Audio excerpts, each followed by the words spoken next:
السلام علیکم ورحمۃ اللہ وبرکاتہ۔ جی پیارے بھائی، آپ نے ایک پوسٹ سینڈ کی ہے جس میں یہ لکھا ہے کہ نبی کریم صلی اللہ تعالیٰ علیہ وآلہ وسلم کو نماز میں نسیان لاحق ہو گیا، تو آپ سے پوچھا گیا کہ نماز میں کوئی کمی ہو گئی ہے یا زیادتی ہو گئی ہے، تو آپ نے فرمایا نہیں، میں بھی انسان ہوں، جیسے تم بھولتے ہو ویسے میں بھی بھولتا ہوں۔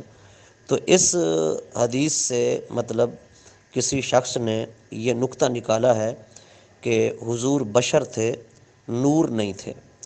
تو آپ نے کہا کہ جو لوگ حضور صلی اللہ تعالیٰ علیہ وآلہ وسلم کو نور نہیں مانتے، صرف بشر مانتے ہیں، ان کے بارے میں کیا حکم ہے؟ جی پیارے بھائی، اس بارے میں عرض یہ ہے کہ ہم یہ نہیں کہتے، اہل سنت و جماعت جو ہیں، اہل سنت اہل حق، ہم یہ نہیں کہتے کہ سرکار دو عالم صلی اللہ تعالیٰ علیہ وآلہ وسلم بشر نہیں تھے، صرف نور تھے، بلکہ ہمارا موقف اور ہمارا عقیدہ یہ ہے کہ نبی کریم صلی اللہ تعالیٰ علیہ وآلہ وسلم بشروں میں سے آئے، انسانوں میں سے آئے۔ آپ کا انسان ہونا اور بشر ہونا یہ قطعی، حتمی اور یقینی ہے۔ جو آپ کو بشر یا انسان نہیں مانتا، وہ بندہ دائرہ اسلام سے خارج ہے، چونکہ آپ کی بشریت یا آپ کی انسانیت کا انکار کرنا یہ کفر ہے۔ جہاں تک نور کی بات ہے تو سرکار دو عالم صلی اللہ تعالیٰ علیہ وآلہ وسلم بشر ہونے کے ساتھ ساتھ نور بھی ہیں۔ آپ کی نورانیت کا منکر، جو آپ کو نور نہ مانے، وہ گمراہ ہے، وہ ضال ہے، وہ مضل ہے۔ لہٰذا نورانیت بھی اس طرح کہ آپ نور حسی بھی ہیں، نور مانوی بھی ہیں۔ لوگ کہتے ہیں کہ آپ کے نور سے مراد نور ہدایت ہے، یا نور مانوی مراد ہے جو نظر نہیں آتا، جیسے قرآن نور ہدایت ہے۔ تو ہمارا موقف اور عقیدہ یہ ہے کہ حضور صلی اللہ تعالیٰ علیہ وآلہ وسلم نور مانوی بھی ہیں، نور ہدایت بھی ہیں، نور حسی بھی ہیں۔ یعنی آپ کا نور پاک اس طرح بھی ہے جس طرح سورج کا نور، جس طرح چاند کا نور، بلکہ سورج اور چاند کے نور سے بھی کئی درجے اعلیٰ نور آپ کی ذات اقدس میں موجود ہے۔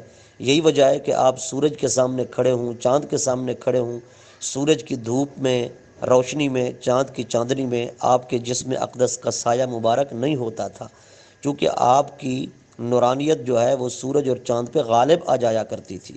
اور اسی طرح آپ صلی اللہ تعالیٰ علیہ وآلہ وسلم جب مسکراتے تو آپ کے دندان اقدس سے ایسی روشنی ظاہر ہوتی تھی جس سے سامنے والی دیواریں بھی چمک اٹھتی تھیں۔ اور ایک مرتبہ حضرت سیدہ عائشہ صدیقہ رضی اللہ تعالیٰ عنہا کی سوئی مبارک گم ہو گئی، تو اچانک آقا دو جہاں صلی اللہ تعالیٰ علیہ وآلہ وسلم کی ان کے حجرہ مبارکہ میں جلوہ گری ہوئی، تو آپ کی جلوہ گری سے آپ فرماتی ہیں وہ کمرہ ایسے جگمگا گیا، ایسے روشن و منور ہو گیا جیسے کوئی چراغ روشن ہو جاتا ہے۔ تو میں نے بڑے آرام کے ساتھ وہ سوئی جہاں پڑی تھی اٹھا لی، یعنی اتنا کمرہ روشن ہو گیا۔ تو یہ نور حسی کی مثالیں ہیں۔ تو آپ کا نور مبارک نور حسی بھی تھا، جس طرح سورج اور چاند کا نور محسوس ہوتا ہے، اس طرح آپ کا نور پاک بھی محسوس ہوتا تھا۔ لہذا آپ کی بشریت کا منکر کافر ہے، اور آپ کی نورانیت کا منکر جو ہے وہ گمراہ ہے۔